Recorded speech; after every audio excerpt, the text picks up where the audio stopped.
channel is still waiting, but we'll also be recording the session for later. So if you're uncomfortable with your name or being on camera or anything like that, we'll just give you a minute to change that. But certainly don't feel pressure to participate. You participate at whatever your comfort level is.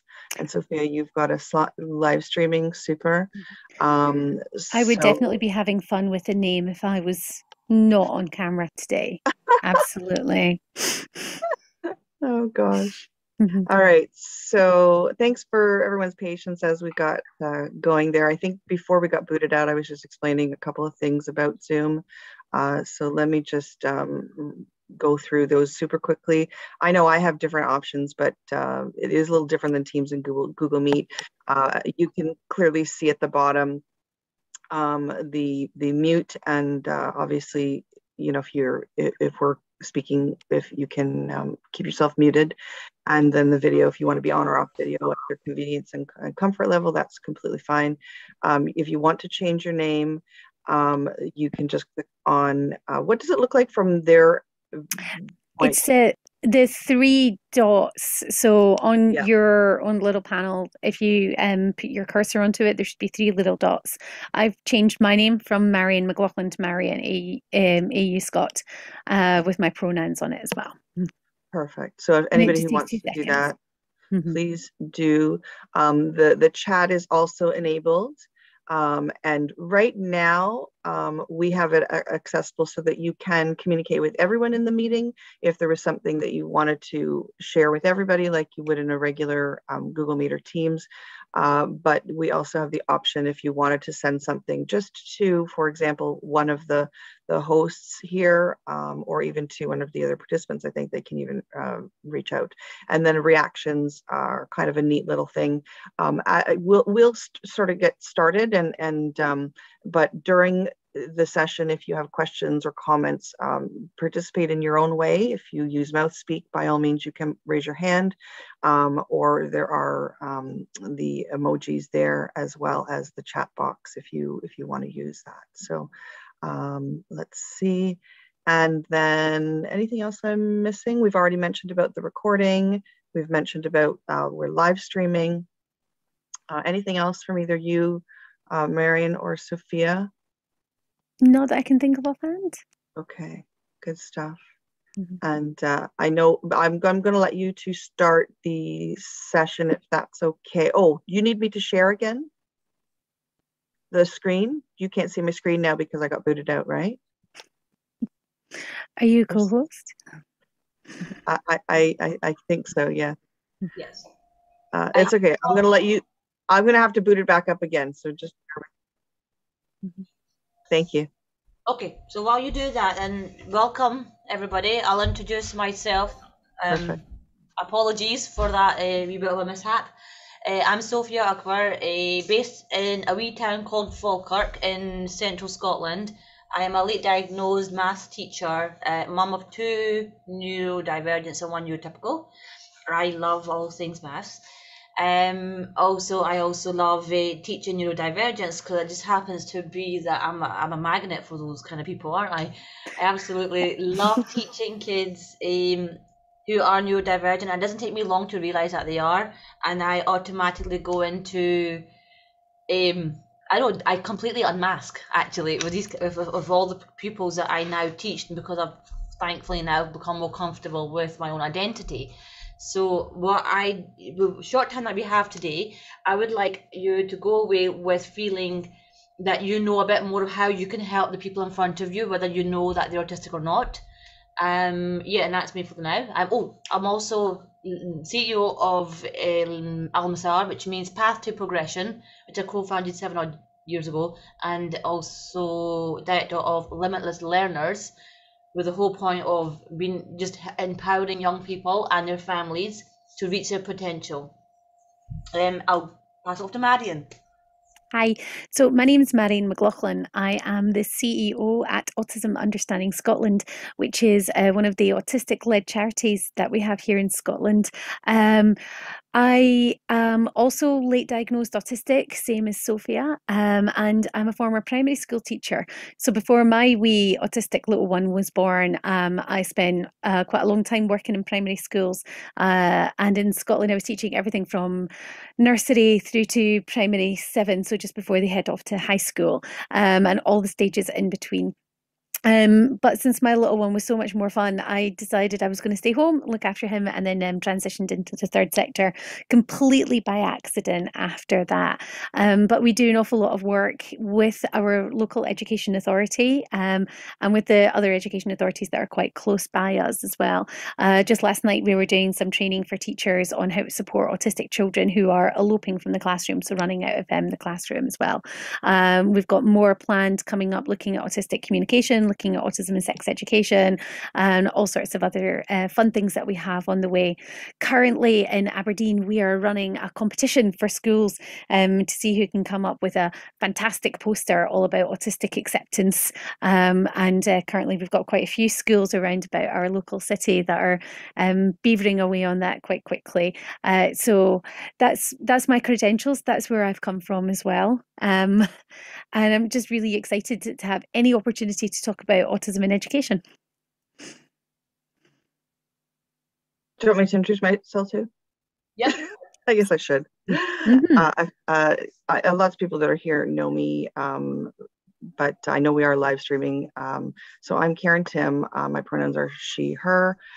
I am a member of the actually autistic community and use identity first language. I am a school administrator in Ontario, Canada. And right now, I'm a white woman with long dark hair and orange headband.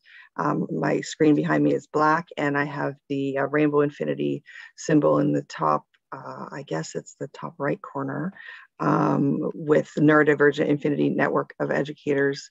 On top of that, I am the founder of the Neurodivergent Infinity Network of Educators, which is the 9, which is a network of educators globally who are coming together to put this summit on this week, our Intersectional Infinity Summit. And I'm so thankful to Marion and Sophia for joining us and sharing of themselves. I know we're all doing different things in different parts of the world to try and reframe autistic realities for educators. And, so I really appreciate you joining us from across the pond, from my perspective, but we're across the pond for you. And I know there are people joining us from around the world in our live stream, as well as those here in our Zoom call. So without further ado, I will hand it over to both of you. This has to be the quickest CBT, shortest professional development delivered, particularly for autistic teachers. This is going to be like groundbreaking, like Guinness Book of Records groundbreaking, isn't it? Because autistic teachers talking about autism. Oh gosh, yes. So brevity is not our friend. No, especially when it comes to our subject, right? Right. So, first things first, myths. What the biggest barrier that people have for supporting the pupils, or even why kids or pupils disengage and are just totally disenfranchised with the school education is because of myths that the adults have. So Mariam, to you, tell me, what kind of myths do you see that affect in school engagement? I think just even who could possibly be autistic in the first place, because if you're not recognizing that your pupils are autistic, then you're not going to realize that they might be needing some kind of different supports. And I know this is a story that I've told you before, Sophia, but the first time I went to a lecture about autism whenever I was doing my teacher training back in 2004, I had this wonderful 2-hour-long lecture about autism, and I left it thinking 2 things. One of them was, autism is clearly fascinating and I desperately want to learn more. And the other thing was, but don't those autistic people sound difficult to live with? Not realizing I was one of those autistic people. So I think the fact that so many teachers don't recognize that you can be autistic even if you're not white, cis, middle-class male. And when I was learning how to be a teacher, when I was doing my teacher training, I was very, very much told it's boys who are autistic, nothing about autistic girls, nothing about autistic non-binary people. everything was focused on white cisgender male. And so I think, first of all, we need to recognize that there is a massive diversity in the ways in which being autistic can present. And so much of that is down to socialization. It comes down to those expectations that we get from the rest of society, which can be based on things like gender, culture, religion, sexuality, you know, all sorts of intersectionality that can go on there. So I think we just need to sort of bust wide open the fact that there's no look for autism there. So anybody could be autistic, really. Is that a fair one to start off with? Yeah, you don't look autistic. I love that picture. It's a really, really good one, isn't it? Yeah. My picture that Karen chose for the website for this whole summit is exactly that, the one with me and my wee one, and we've got, well, you don't look autistic, or ADHD, and we're like, what does autistic look like? What does that even mean, right? So yeah. I think there's another really good picture by Doodlebeth where it shows loads of different people from all sorts of different backgrounds and disabilities who are autistic. You can be autistic and in a wheelchair. You can be autistic and bald. You can be autistic and wear a scarf. You can be autistic and be wearing all sorts of rainbow colours. You can be autistic and part of the LGBT plus community. You can be autistic in anything. Autistic people are in every section of society. And I think that at the moment we still have this idea of the autistic person rocking backwards and forwards in a corner underneath the table, which, to be fair, has been me at times. But we need to move away from thinking that the kid in the front row who keeps on asking you if their work is right every 2 minutes could be autistic, and they're just really anxious about perfectionism. The kid who really struggles going into the lunch hall every day could be autistic because of the sheer volume of smells that they're coming into. So there's a lot of different presentations of being autistic that people are just missing in the first place. And if you're not recognizing that your student might be autistic, then you can't support them as an autistic student to the same extent, can you? One thing when I was trying to get support for my son in schools, what I got back was, no, but he's fine. He's he's got peers that he talks to and he laughs with and plays with. Turns out they're also very autistic, eh? No wonder he loves them so much. No wonder he's so social. Autistic peer support. Exactly, and I'm so just relieved he has found those people. They're not in his classes, but just meeting his two pals at lunchtime break time is like survival for him for high school. But then you'll have people like, oh, here's another one, somebody who's actually trolling him from the teacher's perspective. Oh, they're just pals and they had a fallout, whereas the boy's like, I'm so terrified of this person here, and I'm laughing along with him because I'm terrified of him. And then what do the teachers perceive it as? They're just boys, they just socialize, and that's the way they are. I mean, like, come on, they're laughing, so clearly they must be friends. Yeah, there's a big difference between laughing and grimacing, isn't there? Yes, there is. And it's like, someone's your friend. If you say they're your friend, you as a teacher, do lunch duty and all that, you observe all these different types of behaviors. You cannot assume that people in a group that they're all actually in harmony. Because you will get trolls in the group, you'll get unwanted people, you will get bullies, you will get all sorts of characters in that group. It's about listening to those initial, those experiences. I think we really need to recognize as well that what is traumatic for one person might not necessarily be traumatic for another, but that doesn't necessarily make it any less traumatic for that one person for whom it is traumatizing. And I think this is where, this thing about gaslighting that you've just shared, Karen, is really, really important. Because I lost count of the number of times I would hear things like, it's not that loud, you're overreacting, you don't need to do this all the time, that's not too scratchy, that's not too spicy. And we hear that all the time. And very often from other schools and things as well, I mean, hearing, oh, they just need to toughen up, they just need to get used to it, this is just how kids are. Well, kids don't have to be that way. As an adult, if somebody bullies me and they're my friend, I don't have to remain friends with them. I can actually put up a boundary and say, yeah, that's not okay. If you cross this boundary, then we're not going to be in a relationship anymore. We're not going to be in a friendship anymore. And teaching kids how to cope with being traumatized every day is not the right approach to be taking. What we should be doing is dealing with why they're being traumatized in the first place, and addressing that instead, shouldn't we? One of the things that I noticed has made such a difference we're doing a lot of work trying to understand in many of our classes about the idea of presuming competence. And for those students who are non-speakers in particular, those are definitely a group within the autistic community who are significantly marginalized, significantly misunderstood, even more so than most. And Marion, you and I both identify as situationally mute. I'm not sure if you do as well, Sophia, but that's a huge connection to the gaslighting piece, because just because somebody's verbose in other situations, high stress areas of their life, and for me, I've said to my staff, job interviews for the promotion process to me are completely disabling and have gotten more and more traumatizing, like literally out of body experience. And so and this is something that is echoed across the world, things like that, or it could be a sensory thing, right?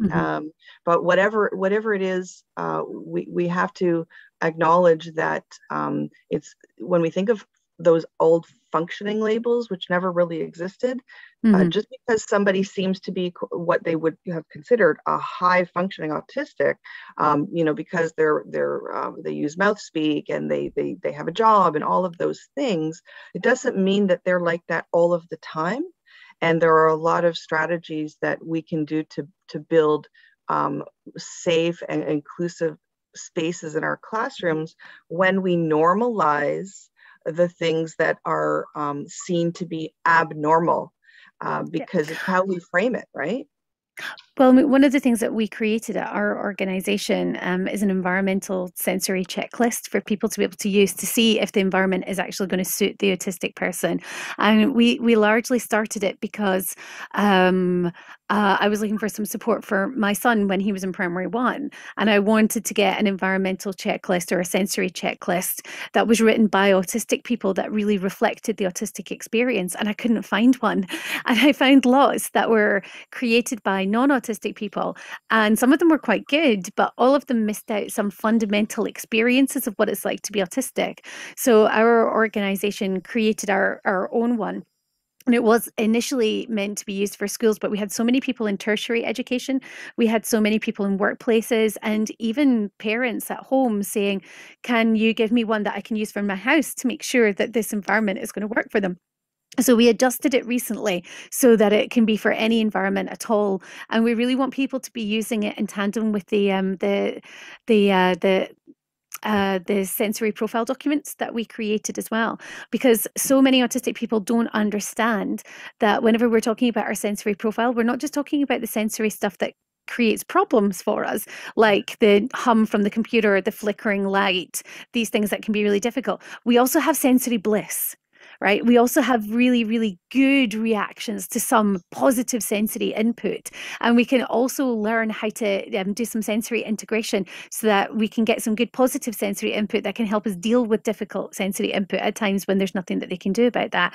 So we're really encouraging people to go and learn about what their sensory profile is in the first place, and then use that information to create an appropriate environment where you can learn and not be distracted by too much background noise, not be distracted by too many bright, colourful things on the wall, unless you really need all those bright, colourful things on the wall. Because, some autistic people are sensory seekers more than sensory avoiders. And again, that's not part of the traditional narrative, isn't it? It's all, when you think about autism and sensory stuff, you think about somebody running from a room with their hands over their ears, which again, has been me in the past, but I've also been the person running into a room because there's really good sensory input and I can't wait to dive into it too. So, we need to stop thinking about the just purely the negative aspects of the sensory experiences we have, but the positive aspects of the sensory experiences we have too. I'm going to swiftly move to our Jamboard. I like an interactive session here. So I've got a couple of questions on a Jamboard. I will put it into the chat. Do you think we should put it onto the YouTube? Because it's public now. It is a public thing. Maybe later on we can add to that. So our viewers here, they can just click onto that. They'll come into a Jamboard, which I will just find if I can. Right now, okay, it is going to be somewhere or other between my different browsers. Oh, found it, yay. Okay, how do we, so we've got here an anonymous hyena and a hamster. Anonymous hamster. I absolutely love this, it's hilarious, right? And this, we don't know who's writing what, which is kind of good, but please keep it nice. How do we support autistic learners? So there's 3 questions. I'll show you them all and you can think about them. And if you can't type on this, put it in the chat and we'll copy and paste it over. The other question that I wanted to ask was, what changes can you make as an educator? And what barriers do autistic learners have? So if you're aware of the barriers, that's how you can address them, really. And it is assessing your own understanding and lots of unlearning to do the learning. So how do we support? So do you think, which order do you want to put the questions in? Because I just randomly put them in there. They might not necessarily be in the right order. Well, they can flip between them. So I think they can flip and decide if there's any that they want to. Can you flip between them, you two? Mm-hmm. Yeah, I can flip between them. Excellent. Yeah, help yourself. Just go to the left-hand side. You get a sticky note. Write down. So my one is, I have a big thing about writing. Less pressure of copying from the board. Yeah. So I like written notes, especially particularly ones that are like fill in the blanks. I love fill in the blanks. Absolutely love them. And now that I know in our local area, all the kids have got iPads, so it's actually easy for the teacher to airdrop the worksheet and they can just do it online. From the Teams, just get down over from Teams or load it up. And not only that, when they've got their iPad out, they can even change the filters. So so you can do accordingly. Your screen is your color, your darkness that you prefer, or lightness. It's just like individualized. I think using technology to your benefit. Karen, you're going to say something. Well, I'm just looking at the comments that are coming up. One that's there, put the child before the diagnosis. So it's interesting because the intent of that is absolutely very positive. You want to think of the person as a person, right? We're little humans or big humans. But what's interesting is in education, pretty much globally, and in academic circles, even for people that are doing research and being, publishing things, there has been such a long history of this idea that, you're more than your autism. Right? How many times have we heard this? And so we'll say, we've been told in education for so long, your child with autism or a person with autism because you're the person first. And so what we call that is person first language.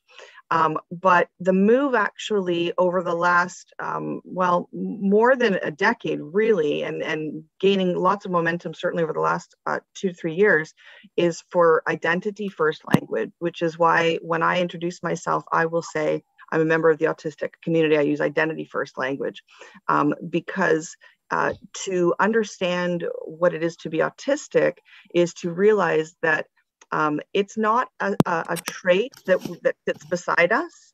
We don't carry it around in a bag. It's not something we're afflicted with, right? We can't leave it at home. This is every aspect of our identity. Everything is flavored by our neurology, which is an autistic neurology. And if you think about the sensory implications, all of the senses are impacted by that autistic neurology. And so I don't disagree with the comment, put the child before the diagnosis, but I think it's really more that the child's neurology is the child. The adult's neurology is everything our bodies do, everything our brain takes in.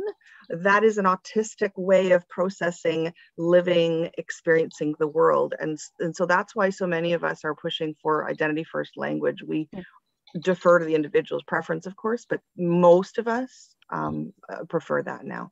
Yeah, there's no Karen Tim without being autistic, is there? Right. And if you weren't autistic, you wouldn't be Karen Tim, you would be somebody else. And the way that I kind of look at it is, yeah, I'm a mum, but I'm an autistic mum. Yeah, I'm a gamer and I'm an autistic gamer. The way that I game is fundamentally different to the way that a lot of other people game. I'm a reader and an autistic reader. I'm a leader and an autistic leader because of the way that I do it. So there's nothing that I do that is completely separate from the fact that I'm autistic. There is no Marion without being autistic too. And I think as well, whenever people say to me that, you know, you are more than being autistic, you're more than being a person with autism, that to me indicates that they may see my being autistic as something bad or something that I should be, you know, not so thrilled about. And, you know, there are some difficult aspects to being autistic, but there are many ways in which being autistic enriches my life. When I was a student in school myself, my near eidetic memory was really, really useful to me. My ability to think out the box was incredibly useful to me. My loyalty was really, really useful in a small school. So there are definitely positive aspects about being autistic that can help in an education setting, as long as you've got people who are understanding and supportive of that. And I agree, that was beautifully explained, Karen. Type away. I'm for one, love typing everything I like to say, which because I can't really see it that articulately. That's why. I like this one. Recognize their strengths, which is quite similar to what I've wrote. Is what's a barrier when the teachers do not put the effort into a relationship and build that trust. Flip side, put effort into understanding their relationships and there's trust. For example, for me, when I have a pupil who's totally disengaged in the maths classroom, I will talk to them in terms and teach them maths in terms of their interest. So whether it's I don't know, your interest could be like, name me an interest, right? I'll get the maths out of it. It's like my specialty, my special power. Go, give me an example. Test me. Octopus, octopi. Okay, so the maths on an octopus, how many tentacles does it have? At what rate does it spew the ink? I don't know. How much does it eat in a day? How many hours do you think it sleeps? At what depth of the sea does it live? Does it ever come to the surface? At what temperature does it get lives at? At what temperature is its body? See that?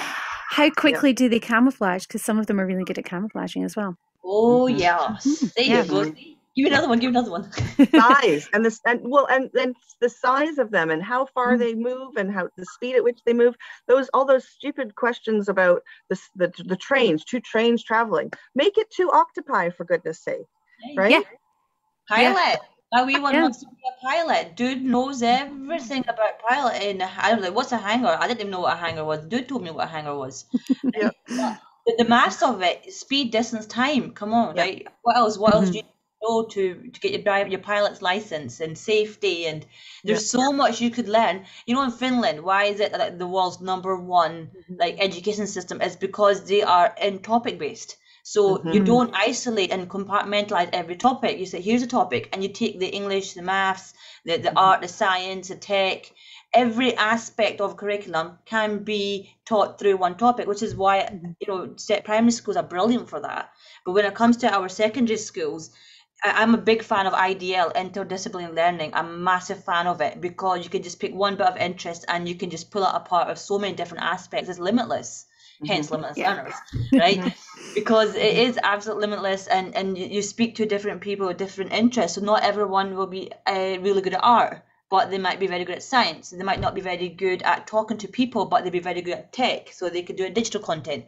So when you're educated in that way, more project based and soft skills, where you're working to their strengths, they'll be more engaged, and you will see that they have the ability. Because a lot of times when they don't engage, educators will assume they don't have the ability, and that's why they don't engage. Not true. We need to work around the barriers instead. It's one of the things that we've been doing whenever we've been working with a few families where school is just completely inaccessible for a whole bunch of different reasons, for sensory reasons, for social reasons, for academic reasons. And one of the things we've been advising some of them is, right, well, let's pick a few subjects that the child is comfortable with, that they feel like they can excel with, and just go to those classes. And then if they're happy staying in school and then doing a project that they're really enthusiastic about, let's find some space for them to do that. So are they really into giant squid, right? So let's speak to the math teacher about what they can do about giant squid. Let's speak to the English teacher about what they can do about giant squid, the science teacher, and let's see if we can get some resources from these different areas, bring them together, and then give that child that option, that space to design their own curriculum, to come up with their own ideas, set their own tasks, set their own challenges. And the feedback that we've gotten so far is that sometimes these kids will start off going in with just their favorite classes, and then they end up going into more and more, and they're really enjoying these opportunities to just carry out their own private studies, so they can get to learn everything that they want to know about their one topic with all the resources that a school would have and that they wouldn't necessarily have at home. So it's so important to give that space. Autistic specialization. Yeah, knowing the child, right? That's when you start by knowing the child. And I think we've said this a few times this week, where like I like to say, give yourself permission to, you can't launch into the curriculum in the first hour of school. Even in the first few days, sometimes your curriculum is knowing that child.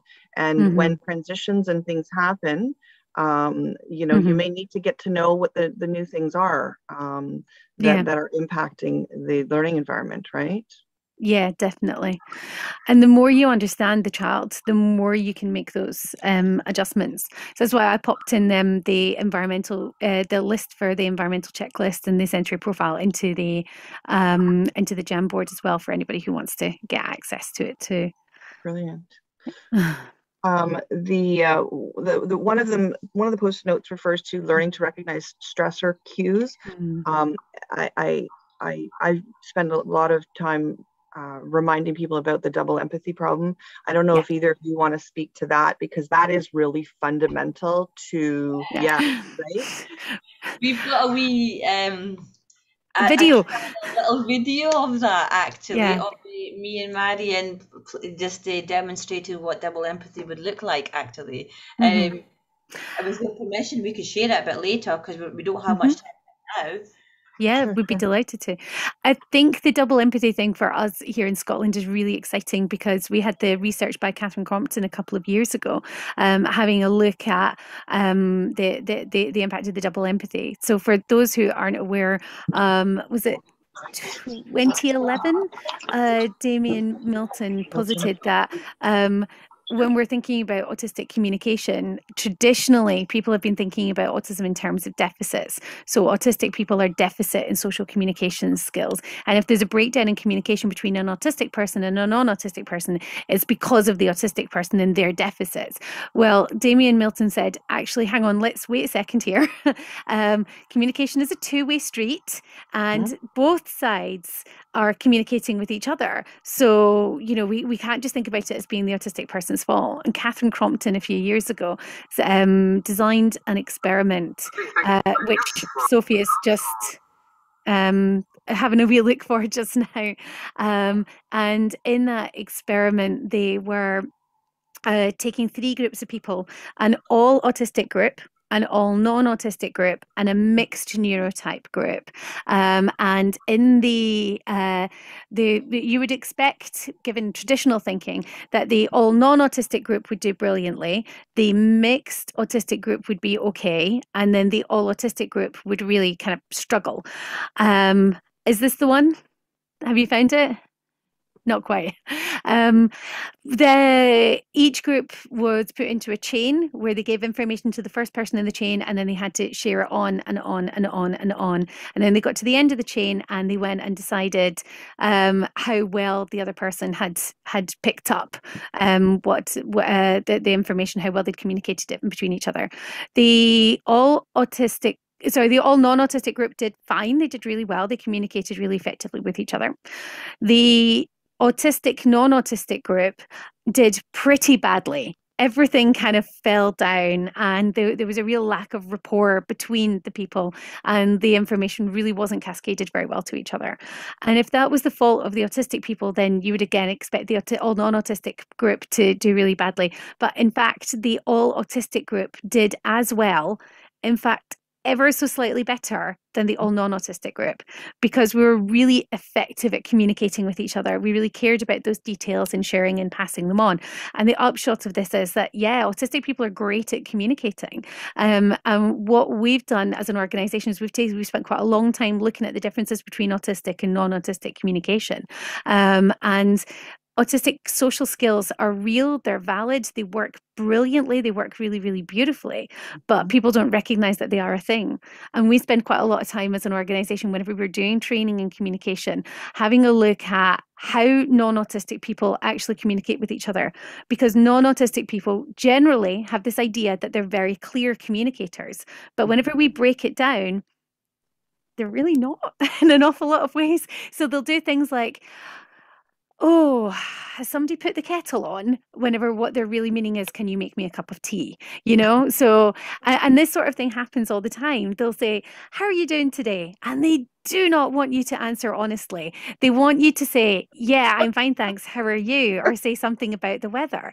So they have this idea that they're real clear communicators, but whenever you look really closely at it, they're really not at all. And when we've had a really close look at non-autistic communication, when we've shown non-autistic communication styles to autistic people, a lot of them are just like, yeah, that's rude, and that's rude, and that's rude, and I don't like when they do that. Why are they spending 5 minutes asking about my family when they just want me to do a favor for them? Why not just ask me the favor? You're buttering me up. I don't like that. Whereas to non-autistic people, not doing that sort of thing is rude. And when we get to understand each other's communication styles, that makes it an awful lot easier, and giving each other a break, meeting each other halfway through. And I think one of the things that I've kind of learned is that my husband is not autistic and I am, and we'll really try to communicate with each other in a style that works for the other one and make an effort to understand where the other one is coming from. And we just do a really simple thing, right? Hang on, can I clarify? When you said X, did you mean X or did you mean Y? And then we can figure out, right, okay, here we go. So before we have any miscommunications, and I'm very aware that I've just spoken for about 5 minutes nonstop. Did that answer your question? I'm keep looking for it. I'm keep looking for it. Don't worry about it. But that is perfect. Sure. I think I've found it. I think I know where it is. If you give me a second. On the Jamboard, I've wrote, what can teachers do better? Speak unambiguously. Mean what? Say what you mean. Basically, you mean what you say, yeah. Yeah, exactly. We do that, and don't get offended if we do that, because it's just a matter of fact. Well, and just further to the double empathy problem, tied to what you also said, Sophia, I think if educators are trying, just like we talked about parents and guardians last night, right? Educators are trying the best with the information that they have, but so we really appreciate you stepping in the door with us, because by seeking out to understand, you're saying the default that has been the neurotypical population, that default in education as the right way to communicate, the best way to do things, is really not the case. It's just that there is a smaller group of the population of the world that is autistic, a large group that is neurodivergent when you include the autistic population in there, but many of us are so stigmatized, so traumatized, it's so ingrained in our families and our schools and all of our systems to mask. And many times we don't even realize we're masking. And for those that are not familiar with that term, really, masking is a trauma response. We are we're born into whatever environment we're in, and in many cultures, although not all, but in many cultures, that gaze, that connecting eye contact, that is supposed to be the be all and end all. You've connected with your baby, right? There's so many different aspects that start from very early on and get perpetuated as this is what respectful looks like. This is what appropriate looks like. We talked yesterday about hands and feet still, and how often educators have been, been doing that, been asking kids, been reminding kids, been redirecting kids if they're bouncing, or if they're fidgeting, kids who have been told that they can't draw or doodle while they're learning, when oftentimes that could be very much a necessity for those that are neurologically different than a large group of people, and oftentimes different neurologically from the teacher, which is why it makes it very hard. And that's, again, that double empathy problem, right? So it's knowing that the default really needs to be questioned, and we need to see all methods of communication and experience in the world as valid, because if you don't know my reality, then I shouldn't be forced to try and become your reality. I should be able, as a student, as a co-worker, as a partner, as a child or a parent or community member, I should be respected to live authentically. But many of us cannot, and that's why we have to change things, because we're helping to build communities in our classrooms, right? Sorry, go ahead, Marianne.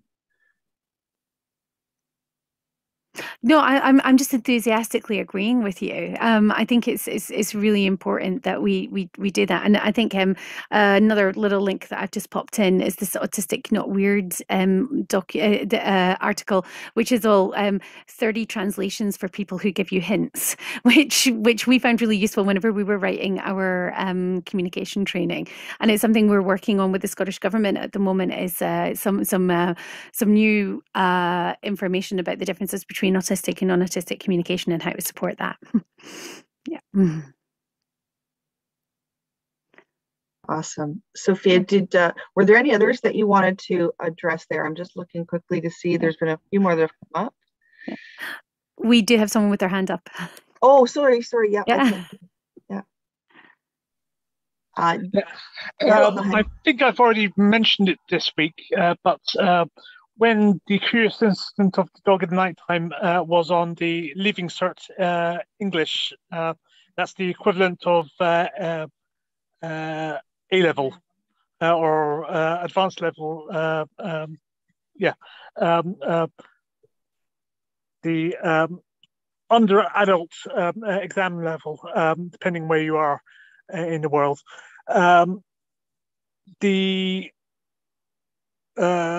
One of the schools deals with about 1,650 teenagers and young adults, asked me to do discussion groups, workshops, presentations, and one of them was a double assembly in the Great Hall of the school to hundreds of kids. And in front of the school, they had a young lady who was asking all of the questions appropriate and really, seemed to understand the stuff, but was just trying to see if they got it right, and kept on leaning over towards the school bag and was put up front so they could see exactly what she was doing. So I asked if by any chance she had a little notepad she used to do doodles and sketching as a memory aid.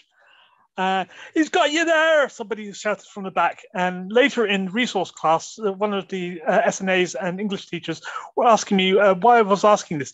And she was presenting stereotypically coping mechanisms of nonverbal learning disability, Asperger's plus traits, as presented. And the doodling is a way for putting ideas ahead to come up later, because you have the lack of memory of details in context. So it's a memory aid. So she and others kept on getting in trouble in the school for lack of attention or interrupting or not maintaining eye contact and stuff like this. But the school insisted, in the 1,650 odd kids, absolutely nobody in the autistic spectrum. And in the resource class, the ones with ADHD and dyslexia, at least a few of those were obviously multiple comorbidities, autistics. But they didn't see what was obvious to me from the way people were asking questions and avoiding things, or their mannerisms and coping mechanisms, stood out to me quite obviously. Like, no. Thank you, Damon. Do you know, it's a great segue to just plug the Autistic School Staff Project, which we actually had a video sent in by Rebecca, who is a big part of that. And I think, Sophia, I know you were you part of the data? Yeah. Do you want to just do a little commercial for that very quickly? Because certainly we can see, if we think about the Damien Milton double empathy problem, why it would be important to have autistic educators. But the Autistic School Staff Project was a great project for a number of reasons. Do you want to just speak to that for a moment? Yeah, I realised I need to get going now. So yeah, my last thing for the day, I took part in it, and it was all about, as a teacher, what are your barriers? A teacher, what are the positives? Being in the education sector, and why we're so important for the next generation, basically. Coming. Oh, it's snowing! It's snowing finally! Yay! Sorry. Okay, sorry. It's snowing now. Woo! Anyway, so I can't actually give it justice. Rebecca Wood's brilliant work. I'm researching and reading it myself for my own dissertation. But what I can say is, as a person who's visibly like brown and not, different, what I said and the group meetings that she had arranged for the group that I was in, it was very clear that there's not enough autistic support for our autistic professionals in our sector here, because we give a lot of value, more value than actually neurotypicals do to the actual education sector for overall, not just autistic children. It's not just about them, it's about the workforce in itself. We give a lot more. Oh my God, talk about pressure with this wee man, eh? Sorry. I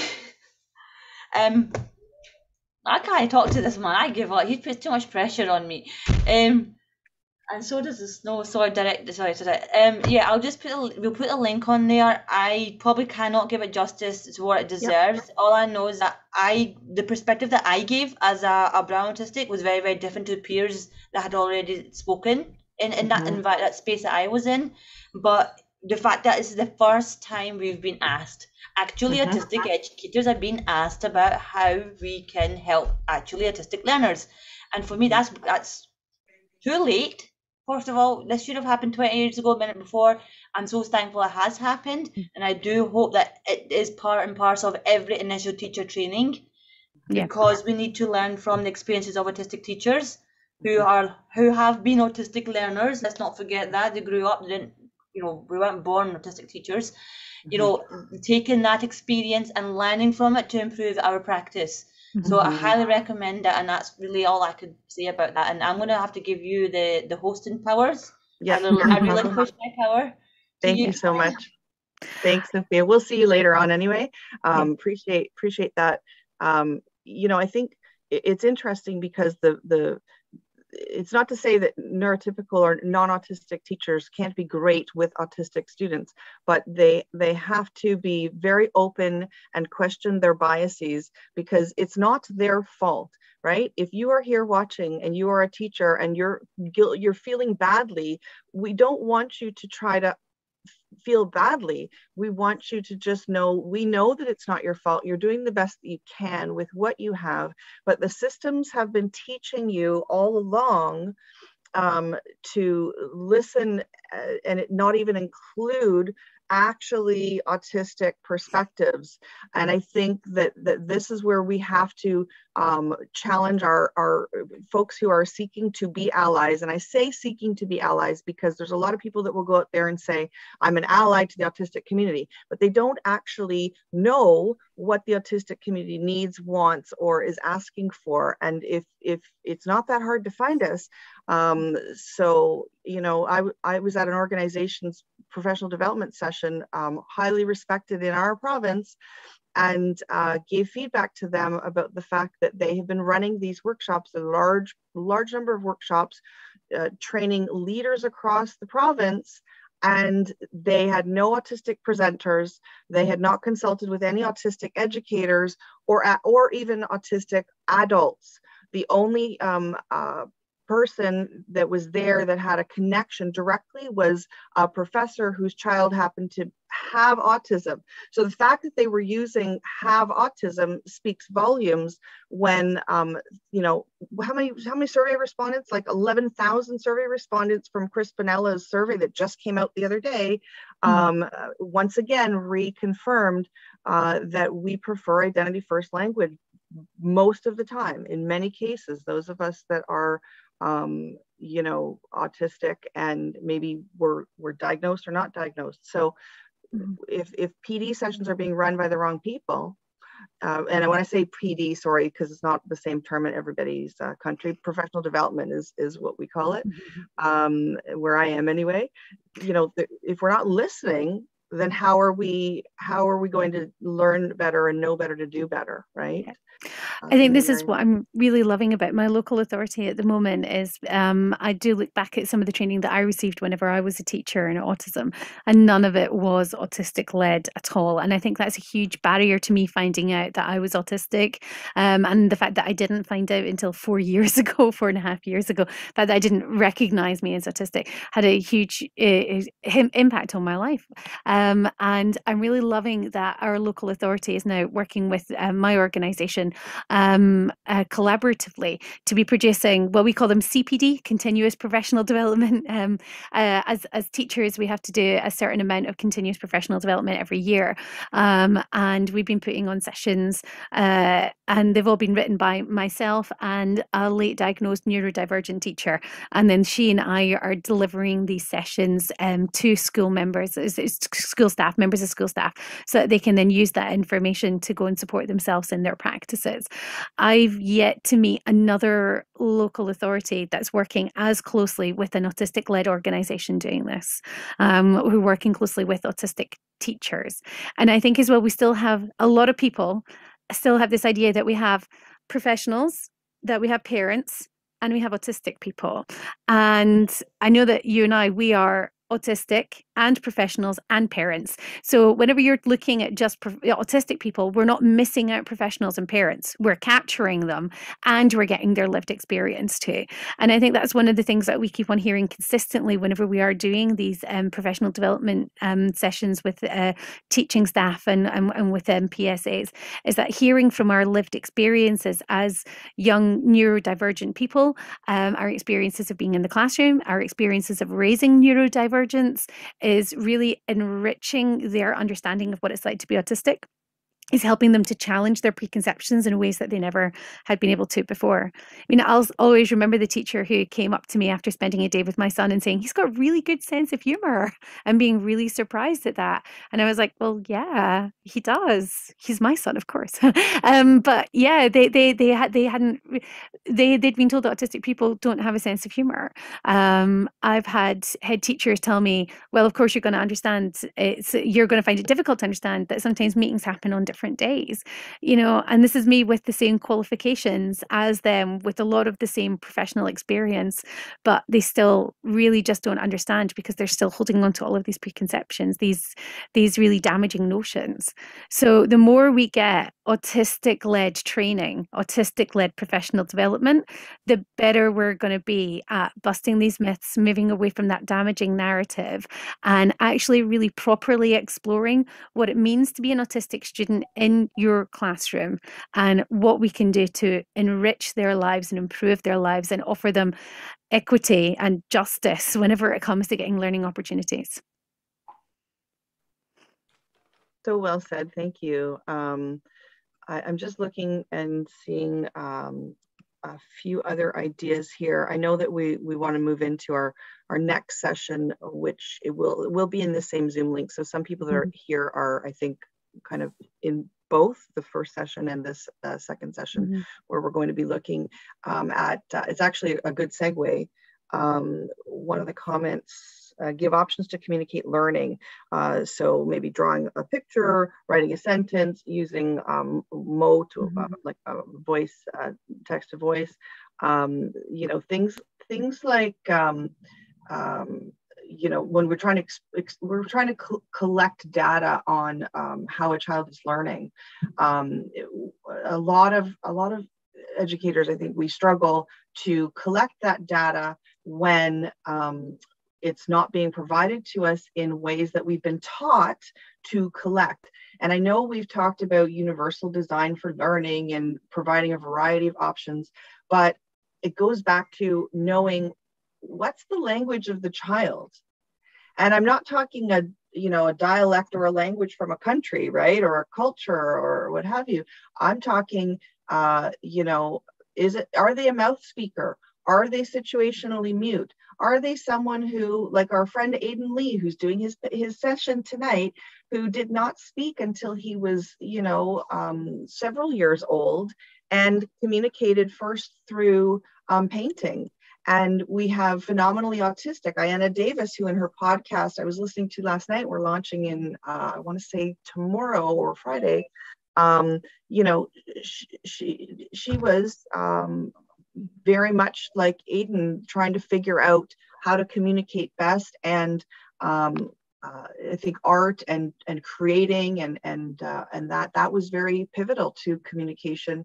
And Kai, Autistics Unmasked, I saw a tweet last night about when they have no words coming out mouth speak wise, making music is that communication. And I think we have to really open our minds to the diversity of communication.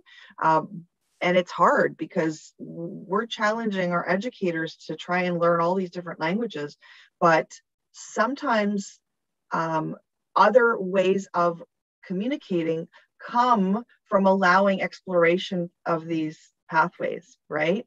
Just because somebody is not using mouth speak or not drawing the picture that you need to understand if they understood something, doesn't mean they're not going to.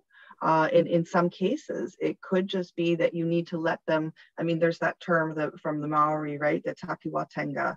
And I don't want to, I love that, right? In their own time, in their own way. And I think that we really have to respect, honor, and give space to those. Sorry, I was distracted there for a sec. We have to give space to those different ways of knowing, seeing, experiencing the world, and be open to experimenting and being co-learners as educators. I think that's what we're afraid to do sometimes. A couple of little younger autistic children that I know, there's one of them who their parents might ask them something and they'll pull them to the TV, put on a TV episode of something, and then fast forward it to a point where there's a character giving an answer that they would like to give or something along those lines. So it might be, hey, do you want pizza for dinner? And then they might sort of, yes, pizza sounds great. And then that is them communicating in their way. I know another one who will do it through songs. So the parent might ask something or talk about something, and then the child will use a device to find a song that sort of goes along and, a certain lyric that'll match that up. So using these different things can be really handy. Books as well. I know a young chap who loved books, who would sort of use quotes from books as a way of starting off that communication. And I think to start off with, in some of these cases, the parents were largely thinking, oh, well, they're just being obsessed with their TV show or whatever. And they're actually trying to communicate through the TV show. This is their way of opening up their world to let you in on it and see what's happening. So they're not trying to get away from you by doing this. They're trying to include you in what's going on so then you can understand their way of communicating too. So sometimes it's just about putting those preconceived notions aside and seeing that person as being competent and capable. And can we just say, how clever is that? That you're thinking of this one little line in a song, this one line in a TV show, this one scene in a movie, and connecting that to what somebody else had said. And this is part of these beautiful, unique connections in our brains, this wonderfully out of the box thinking. How many other people can do that sort of thing as easily as some of these very young autistic students, these young autistic kids? I think it's a remarkably beautiful way to communicate, and it's something that we should be celebrating, supporting. Yeah, absolutely. Great. It takes me back to a Star Trek and Slap icon myself and a colleague got Palm Quarter out, I asked George Takei to do the orgasm scene in the diner from When Harry Met Sally, and record it on film. It's one of the most sought after Irish Star Trek and sci-fi con videos ever, because it's absolutely hilarious. It's before it came out as gay, but for us it was obviously absolutely going to be hilarious. So, oh my, this is delicious. Yes, yes, yes. Oh yes. That's absolutely hilarious in the George Takei accent. Mm-hmm. So, but you can see when something like that is going to present, and you can, him sitting there in the cake. So I've just got this crazy idea. I wonder if you can do this, and it's one of those things I've done filming of and whatnot. That's won awards over the years. I have two master certificates in color photography from pictures I used to take in the 80s as well. Sorry, Karen, you're on mute. Thank you. I think really it's about understanding the autistic neurology, and knowing that we have to question our own biases in education. Number one, we've signed up to know our students and to foster those safe and inclusive learning environments, and knowing autistics is different than knowing non-autistics, and understanding those entry points. It's not about trying to force our students to fit into the box. It's rather more about learning and giving up a little bit of your power as an educator to say, I want to understand more. I want to co-learn with you. Help me, support you, help you be successful. Because when you go in with the mentality that, we want them to be successful in this particular way, all you're doing is further traumatizing a child, a young adult who has perhaps gone through systems, being told that they're not good enough, being told that they're not showing respect by making eye contact. They're being, forced to do, say, presentations in ways that are not comfortable for them, or what have you. And we have to honor the different ways of experiencing the world in order to really set them up for success. I think specializations are so pivotal, because the autistic neurology is literally built to dig very deep into specializations and interests. It's fascinating, really, that the time can evaporate when you get into this flow state, right? Literally can evaporate. And in some cases, that's really tricky, because it means time management and executive functions can kind of go by the wayside. It also means that we may not be listening to our bodies and taking care of ourselves the way that we should be, in terms of regular eating and all of those things. And that starts with little people too. And those sensory things include our inside signs of what's going on, whether we have to eat, go to the washroom, get a drink, need sleep, or eye drops or whatever, right? Yeah. So I saw that interoception, that sense of what's going on. And, even as an adult, I sometimes struggle with that too, but I can recognize now. So I think I might have tomorrow morning off from work, and I might just sit and play some video games, because I've not had a morning off and I've worked a lot of nights recently. So I thought, I can do this. There will come a time tomorrow morning where my husband will come into the room and he will interrupt me. And that will be the first time that I'll have noticed that I'm hungry, that I'm thirsty, that I need the toilet. And woe betide anyone who gets between me and the door at that point, but I'm also aware that if I am worried about these things, I can put a timer on my phone to remind me to go and check and see, just check in with my body, like maybe every half hour or so. Right, am I thirsty? Right, yeah, let's go and do something about that. The game can be paused. I can come back to it. I can find a natural stopping point that is going to allow me to leave the task comfortably and then come back to it again at a good point that I'm confident that I can come back to. And sometimes managing doing those transitions can be really, really tricky. But if we don't check in on how our body is physically doing, then we're not going to be any good at playing the video game, listening to the music, that doing our maths job, whatever else it is that we're doing, if hyper focusing on our own thing, because eventually we will have to run to the toilet, and it might not be at a good natural stopping point. Yeah, and that's why I think it's great to figure out what our specializations are, but also really important for us to not have to expend energy masking, not right, like to be, because the expenditure of that energy takes away from our own self-care, takes away from, being the role of parent or sibling or child or grandchild or whatever. We really, within a human rights-based approach, within a neuroaffirmative approach in education, and that's the shift, by respecting these differences and honoring these differences, it's not just about accessing the curriculum. I think that's what people need to understand first and foremost. The reason that we are all coming together to do things like this summit is because this is not just about teaching subjects and academics. This is about safety. This is about health. This is about mental health and wellness. Being autistic is not a mental illness. Being autistic is a different neurology. However, the stressors of living in a neurotypical society in systems that have not been built for us is extremely exhausting, like more so than really I think people can understand unless they're living it. We only can walk in our own shoes, right?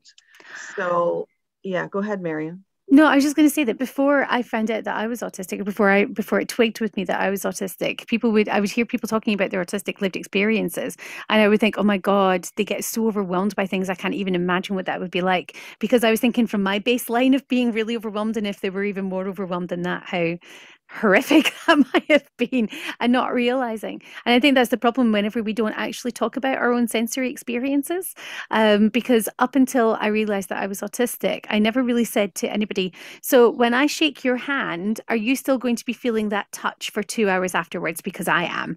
And whenever you're smelling something that is really, really strong, do you get intensely joyful if it's a really good smell to you? Or do you just think, hey, that's a nice smell? Or, so we don't talk about these innate sensory experiences very often, do we? Which means that we just assume that everybody is experiencing it the same way as us. And I think that's where we miss out on things like synesthesia as well, because people aren't talking about how delicious some smells might be, or some visuals might be too. Absolutely. Yeah.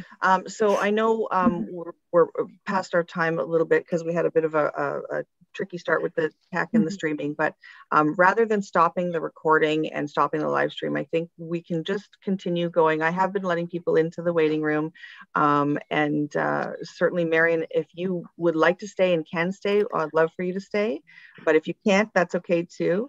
I would love to, but I do have family waiting when making dinner. So I thought so. Yeah, 5-hour difference for those of us that are not where Marion is. So I totally get that. Yeah. Thank you so much for having me along, though. And I think I'm coming back on Saturday evening. I think so, yes. If not before then. If not before that, well, I'm happy to have a look. And if there's anything that you would like me to come along to, please do feel free.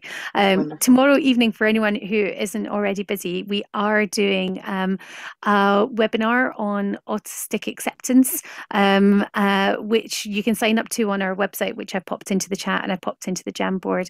And if you're going to anything else that Nine has planned, then you can still sign up to our one and get a recording of it later on. And I know that I'll definitely be looking at the recordings of whatever it is that you have on at the same time. Wonderful. Yeah, but thank you so much for having me along. It's just been we won't get pleasure. blocked for not being in the UK then. No, you won't get blocked. I sit on committees and groups outside of Ireland and Belgium, and I do stuff in committees and conferences in Scotland and in England and stuff like that. And I have found that sometimes autistic events in the British mainland have blocked me from attending because I wasn't within a postcode within their jurisdiction. Yeah. Well, at our recent webinars, we've had lots of people from England, we've had people from Ireland, we've had people from the States, we've had people from Australia signing up and things as well. So we do have a Scottish slant on things, obviously, since we are Scottish based. Okay. And we're northeast of Scotland, so we tend to talk about there. But we welcome people from all areas coming along. Yeah, well, two of our family will be in Edinburgh in under a month. So magic. I've been to two conferences in Glasgow, and I've family history of Scotland from my grandparents. My grandmother grew up in the Burns of Edinburgh and Balmoral Castle before the First World War, where uncle became viceroy in British Southern Africa. So, Damon, I'm sorry to interrupt, but we're going to have to move. Change next session. I know. Yeah. I'm Thanks, sorry. everyone. Yeah. Thank you so much, Marion. I appreciate it. We'll talk soon. Sorry, Damon. We just have to move in because I know we've got staff that are here wanting to get into the next session, which we're giving our breakup right now so we can make sure we get going. So for those of you who are just joining us either on the live stream or here in the Meet or in the Zoom call, thank you so much. I see another couple of members of the 9 here too, and feel free to step in at any time if you'd like. Can you just maybe give me a thumbs up down at the bottom if you know how to use the emojis, those are there in the Zoom call. If you've already seen the video, thank you, Jacqueline. Thank you, Leela. Because I don't want to spend, I know the video is 9 minutes long, so we may not watch all of it, but excellent. Thank you so much. I think that's Angela, appreciate that. So for those that have not watched the video, that's okay. We will see just a wee bit of it now. Just bear with me for a second. And then what I'll ask is that, we dialogue a little bit about that. Let me just get going here. Bear with me.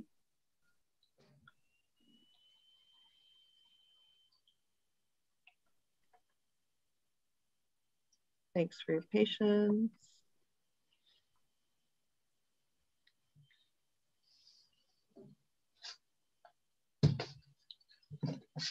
Okay.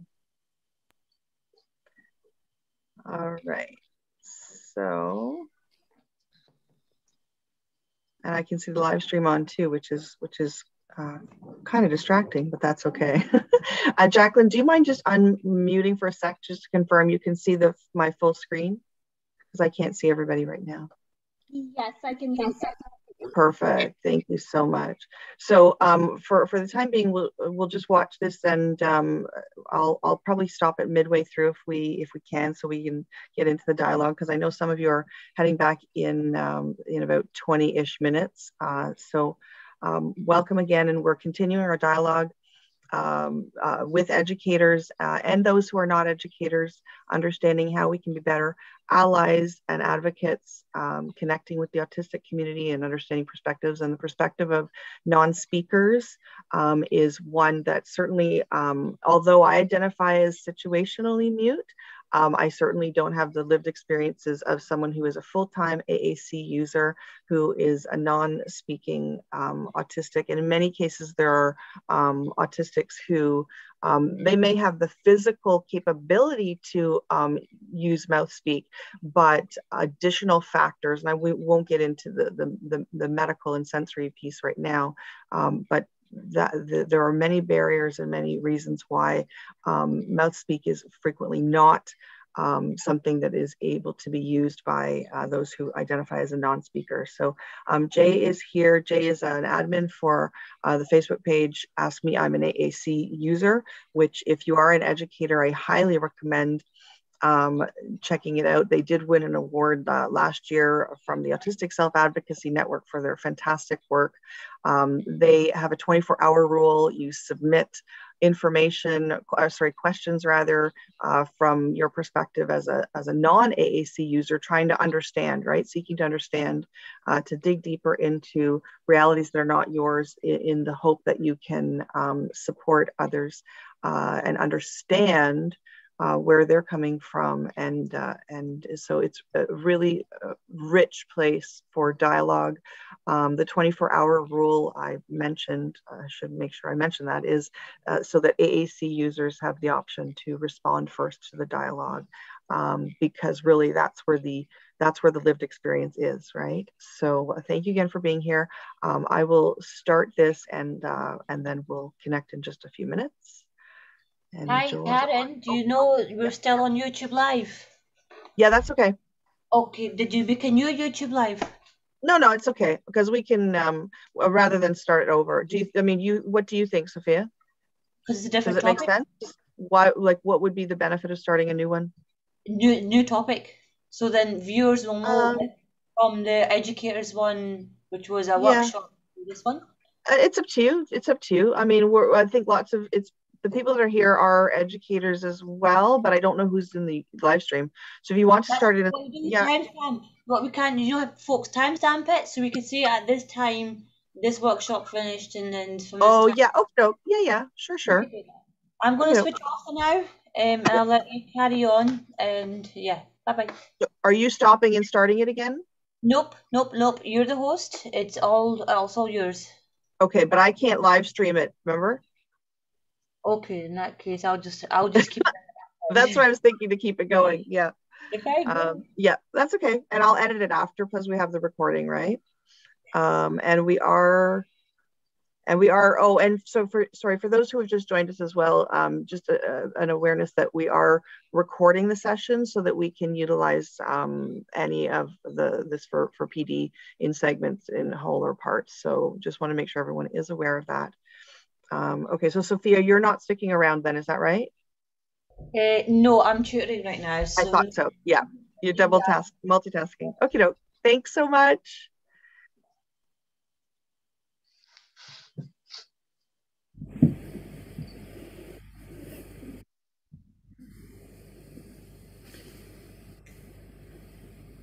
Hello, my name is Jay.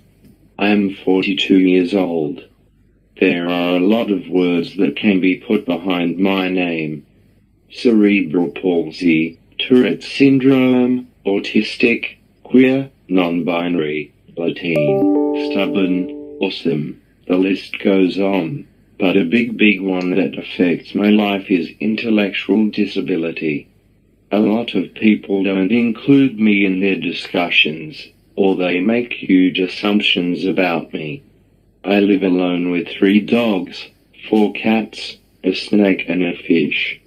If I had just said that sentence alone, there are many assumptions about who I am and what I am capable of. I hear the words presume competence all the time. These are words that has to be explained to me. They are big words and difficult to understand alone. But once I do understand in my way what it means, I think it is a good thing to do, but there has to be a balance in what this means. I live alone. I pay rent. I have the freedom to make choices in what I do in my life. I shoot archery as often as I can. I go bowling. I make art. These are huge achievements in my life, and I do mean huge. I need 24/7 care. I have very high support needs. Care comes in to help me every day. I can't be left alone. I have meltdowns. I am known to run in a meltdown. Someone upset in a power chair that goes 12 kilometers an hour is not something you want to see on any day. Beep beep, get out of the way. I can't manage money. I can't feed myself. I can't understand people, and a lot of the time people can't understand me. I have lived a life of silence, yet it is full of noise. I can't use my organic voice to speak, but I have so much to say. I am a person. I have my own interests, my own personality, my own life. The only problem is so few people stop and have the patience long enough to listen. As a child, I couldn't understand what was going on around me, what the adults wanted, why I was kept away from everyone else. I had no way to communicate with anyone. I also had no way to understand anyone. I was 25 before I learned that I was autistic. It wasn't something ever explained to me before. And when I was told, it was put to me in a way that I had a broken brain and I needed to be fixed. It was over 10 years before I learned that autism was something to be positive about. I was left out of everything as a child.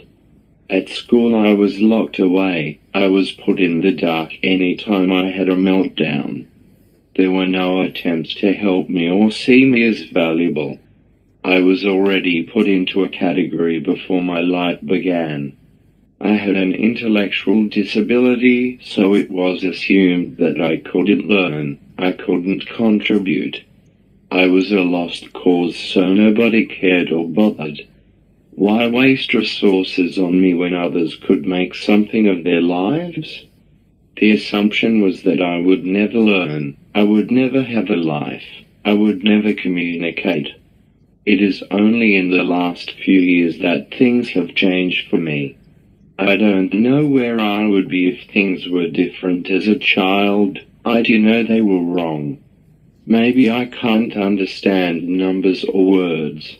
Maybe I can't cook or manage a lot of things, but I can learn. I can be valuable in my own way. I am slow and it takes me a long time, but I still learn. I can communicate. It is slow and frustrating sometimes, but I am capable if I'm given a chance. I met someone special to me that gave me the chance to learn and grow and be myself. Something important they have often said to me is, if I don't let you try, you will never know if you can or not. They give me the space to try, and in giving me that space we learn that I can do more than anyone expected of me before. I get confused a lot, I get lost a lot, and need things repeated to me a lot. But they always use patience and take the time to teach me, to repeat things over, explain things in different ways to help me understand. They had faith in me being capable. They trust me when I say I can't do this. Many people don't trust that. I can shoot a bow, but I can't manage other things. Just because I do one thing doesn't automatically make me capable of doing the other, and this is where presumed competence can become an issue for me. Presumed competence. Have faith in people, meet them where they are and give them a chance. Have faith they can learn and become more. Don't isolate them and they will go further than you could have imagined. Also listen when they say they can't, whether it is physically, verbally, behaviorally. There is always communication. I learn slow. I will always be behind. As a child I wasn't given the chance. If I had, I may have learned, but I also would have been slower than other autistic children the same age as me. My autism is a part of me, but so is my intellectual disability. All my disabilities make me who I am. They have shaped the person who I am now. Another thing that makes me who I am is my gender, my being queer, and this is something that I knew as a child, but I did not have the words for it. I didn't know what it was, and frustratingly, when I finally got a communication device, I still didn't have the words. Please don't keep words from anyone. Put what is needed as soon as you can. Give communication as soon as you can. Give as many words as possible in whatever way is accessible as soon as you can. It took me many trials and different devices to find the one that worked for me. Many people gave up on me, and for long periods of time I had no way to say what I wanted, but I was always communicating. I was always saying something. There just was no one listening. I learned my own way. Only a few people understand how to explain things in ways I understand. I live my life confused and lost. These people help me make sense of the world. Everyone learns differently. Not every autistic person learns the same. I have people that won't give up on me, who see me as worth something no matter what I can or can't do.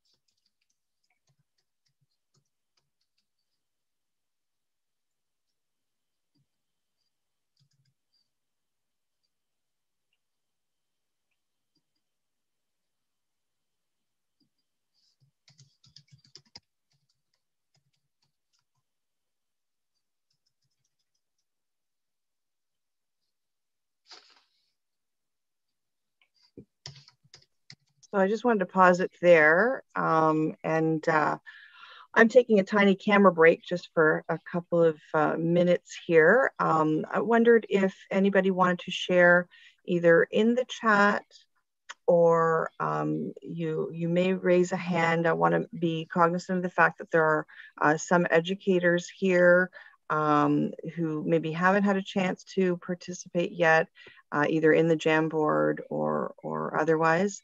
If you have any thoughts that you'd like to share, questions about the video that you just saw. I know some of you have seen it before, and I appreciate that. I don't want to really direct the dialogue. I am not a non-speaker, so I can't speak on behalf of Jay's lived experiences, but certainly I think the dialogue is very important in terms of those of us that are educators. You're welcome to be here if you're not an educator, obviously, but this is a session that we do typically every week or 2 weeks, and we call it equity because it's for all things equity, inclusion, and human rights based, and just it's open dialogue. So does anyone have any thoughts or reflections, maybe connections to previous things you've experienced or seen in the summit to date?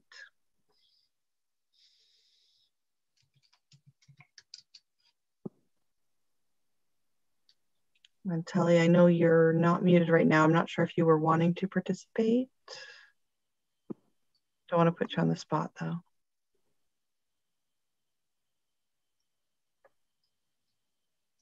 Okay. All right. So this is not really a, oh, there we go. Thank you, Telly. My browser doesn't have access to my mic. This is intentional. Oh, I see. Okay. So do you need to be unmuted then, or you can hear me okay, right? That's totally fine. You're here to listen. Absolutely. Like I said, this portion of the summit is more of a dialogue. Certainly, if anybody else wants to ask or make a connection to something, that's a great time for it, because it's not about me sharing necessarily. I can talk if I need to. Hi, Angela. Welcome.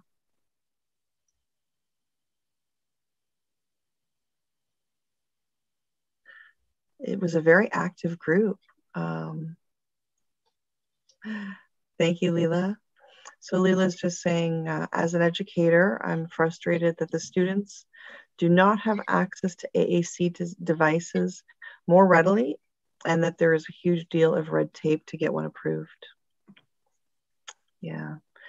And we had a great session with Jordan Zimmerman the other day, and I've had the pleasure of being able to see them present before, and that comes up a lot, right? Like where I'm working, and I know where you are, Leela, we have a large group of students online, and they're quite young. So many of them are, we still don't know, they still don't know maybe their preferred or their most natural form of communication. But access is something that's covered, within the Convention of the Rights of Disabled Persons, and access to communication is a human right. How do we fix those systemic barriers globally? Certainly locally in our systems, but I know in many countries that access to AAC devices is a real challenge, and we want people to have that access. So, thoughts on that at all?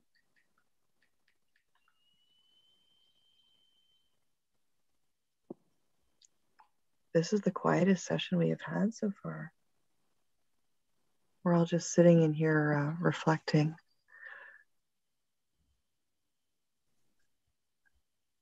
I think the challenge too, Karen, is that with access will come acceptance and comfort on the part of educators, because I think that there hasn't been exposure. And so as a result, educators may be unsure as to how to work with it. Absolutely. And I really feel just so deeply for educators and parents, guardians, carers at home, because we're all trying to learn what's the best way to do this, right? This is, although it may not be new for those who have been living with AACs for a long while, that it takes it's hard to make the playing field equitable. When access is a barrier, I think oftentimes educators feel very powerless, and families feel very powerless, because how do you collect information about how a child is doing if you don't know how to communicate with them? And one of the things that Jordan made mention of in her the video, the movie This Is Not About Me, was that when she was younger there were lots of picture cards, but I think she had only like one option for food choice. So there's such limitations when we're not using the most up-to-date standards for AAC.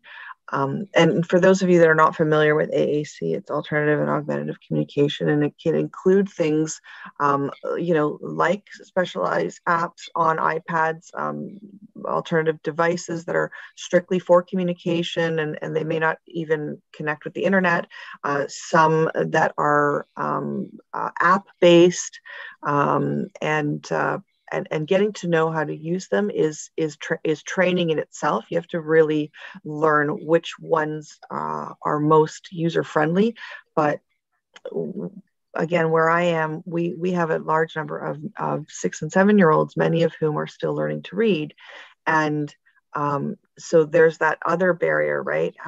How do we ensure that we're making it accessible for those who are non-readers, whether early on developmentally, or those who maybe they have reading differences, reading challenges, vision differences, and we have to make sure that we're accommodating and making these things accessible for everyone. I don't have an answer, but certainly we have to normalize the use of AAC in order for there to be a motivation by organizations and systems to really push for their use. And it's, I think, really fascinating to me how we're in this society where so many people are using their phones to text constantly, right? And whether people identify as neurodivergent or not, it's become a texting society, a very app-based society. So whether people realize it or not, texting is AAC. It's a form of AAC. Do we necessarily have the means to provide cell phone devices to every student in our classes? No, I don't think that's realistic. But should there be more understanding and more exposure and representation of those who use AAC devices? How many of our students have even seen AAC users? How many of our educators have even seen or worked with children or adults who use AAC devices? I think, right? It's a real challenge. I have a question. Of course. Well, I also want a question. It's kind of a comment. It's just not just like the kids. Most parents who have any kid that needs accommodation don't know what's out there. Mm-hmm. Right? So like that could be a big issue, because if I wasn't an educator, I wouldn't know about this. And Absolutely. It's not something that like it is taught to you or you grow up to know. If you're born anywhere in the 80s or 90s, this is all new to you. So you just don't know, right? And it's up to educators, I think all educators, to tell you this is out there, and not all educators know about these things either. Yeah, a great point. Absolutely. There's I have to leave. I have to go now. Oh, that's okay. No, so glad you could join, though. That's great. Appreciate you being here. For those who can stay, then please do. Thank you. Bye. Yeah, such a great point. We have to be recognizing that awareness, that understanding, that acceptance has to be multi-pronged, right? It has to be in our societies, in our systems, and we've said a number of times over the last few days that parents, carers, educators, everyone's doing the best that they can with the information that they have and the tools that they have. So that's why I think the idea of representation matters. We talk about the movement, we need diverse books. How many of us have books within our classrooms, whether virtual or in person, where alternative communication is something that has been, seen? And I don't mean a book that says, this is a book about an AAC user. That's not what we need. We need everyday, exposure to characters who represent diverse ways of knowing, seeing, experiencing the world. And that includes communication differences. So, I think those of us in the autistic community who have the honor and privilege to be able to work alongside our fellow autistics who are non-speakers are really trying, many of us, to learn from them. There's the movement #Listen that's been around for a little while, since the film Listen came out, in response to a media representation. I'm not going to mention the movie, but in response to a media representation that was extremely damaging to the autistic community.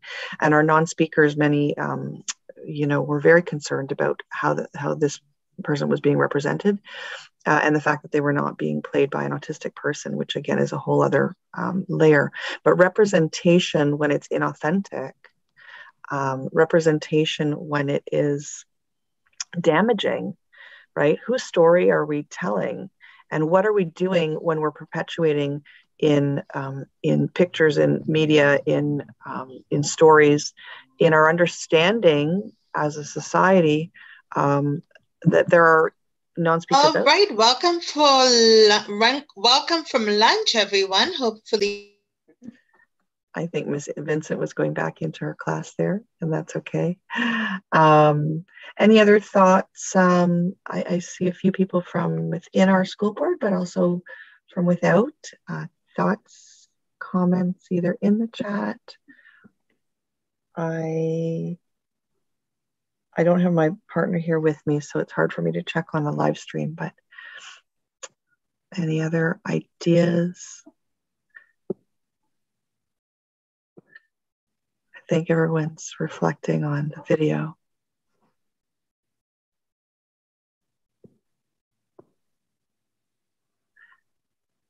The idea of presumed competence is another really big piece of this movement, right? Not just for everyone, not just for those who are autistic, but non-speakers particularly. And I think that that's a real gap in understanding and knowledge that non-speakers oftentimes are spoken about like as if they're not there. And that's awful, because imagine if somebody's communicating about you without you, and you're right there, and you can full well understand what's going on and what's being said about you. And it's, I mean, besides it being disrespectful, it's demoralizing, it's demeaning, and in some cases, and it can be traumatizing. And there are many people who wrote about those experiences in Sincerely Your Autistic Child, the book that we've got our launched as one of our book clubs, about the impact of, remembering things that were being said about the individual, about them being incapable or not able to do things. Jay mentioned in the video about having multiple disabilities, and I think we have to recognize that while there are many people in the autistic community who have multiple coexisting conditions, or in some circles we may call them comorbidities, but the autistic neurology itself is not an indicator of an intellectual deficit, and it is not necessarily something where you can't receive the information. There may be those who can receive it easier or in a more organized fashion than others, but again, each individual is unique, and we have to recognize that. So while in Jay's situation there were multiple things that Jay was continues to manage, and it's part of their identity, there are many autistic non-speakers who are receiving the information and maybe not able to communicate in mouth speak back reciprocally, but oftentimes they're assumed to be incompetent and incapable, and that's I think a really big eye-opener for people when they realize, oh my gosh, I've been talking about that person or assuming these things, but that person has actually been listening and learning the whole time. So I think that has been really life-changing for many educators who are starting to listen to people like Jay and Jordan Zimmerman, and checking out films like This Is Not About Me, or the film #Listen that Communication put on in response to that media representation. So in any case, I know that for my school, we have headed back into the afternoon session. We should start to close down this session unless there's somebody else that would like to contribute to the dialogue. The rest of the video is available on our YouTube site now. It has launched, which means you can watch it again later on if you want to go back to refer to it. And we thank Jay so much. And Ask Me, I'm an AAC user. Facebook page again is that resource that I strongly encourage all educators to check out. Thank you for joining us.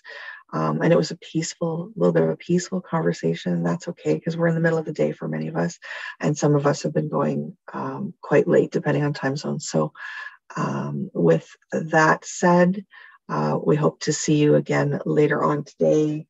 Let me just have a really quick check. We have, just for those of you in the live stream especially, we have another session coming up at 3 o'clock Eastern Daylight Time, which for those in British Standard Time will be 8 p.m. For Greenwich Mean Time will be 7 p.m. And that is another equity edition. This is on the intersection of gender identity and neurodiversity. So Maddie will join me, Maddie at Existential Audits will join me again for a Twitter space where we will dialogue with Real Green Horse, as well as others who may want to speak to things like autigender and the intersections of gender identity and neurodiversity and autistic realities. So hope you can join us for that. The link is on the website, of course. And then at 5 o'clock Eastern Daylight Time, which will be 9 o'clock Greenwich, 10 o'clock British Standard Time. There will be another Twitter space. This will be a little bit of a different kind of a Twitter space. Carolyn Keel from Beyond 6 Seconds is interviewing Autistics Unmasked CEO Kai. So we know Kai from a number of the we did our kickoff 8 p.m. space on Sunday night with Kai. And so this will be an opportunity to hear a little bit more about Kai through almost like a podcast format via a Twitter space. So we thank both of them for that. And then at 7 p.m. tonight Eastern, 11 p.m. Greenwich, 12 a.m. British Standard, we will have our very own partner, Aidan Lee, internationally known artist, autistic, amazing advocate, and all around awesome human. And I'm proud to call him a friend of mine now. It's amazing how we've all connected, so many of us, on this journey. Aidan will be running a session facilitated actually by Erica Glover, who's another friend of ours. We've connected, and Erica is a friend to the autistic community and works through the Peel District School Board. And so this is a partnership with Erica and Peel and the family nights that she runs, which is fantastic. And there will be 9 members there as well, but this will be a family event where there will be some painting going on. There will be some reflecting and thinking about how we communicate through art. So I encourage you to check that out. I will be tweeting that out as well and sharing that, but we won't actually be back in the Zoom space for today. We will be moving into the Twitter format a little bit later, as I mentioned, and then Aidan and Erica will be using Teams link, which you will be able to access either through our website or through the flyer that has QR code as well as links to the team meeting. So I do encourage you to check that out with your families. So that's all from us. Thank you again for joining us. And with that, I will conclude this space. We'll see you soon. We'll talk soon. Bye for now.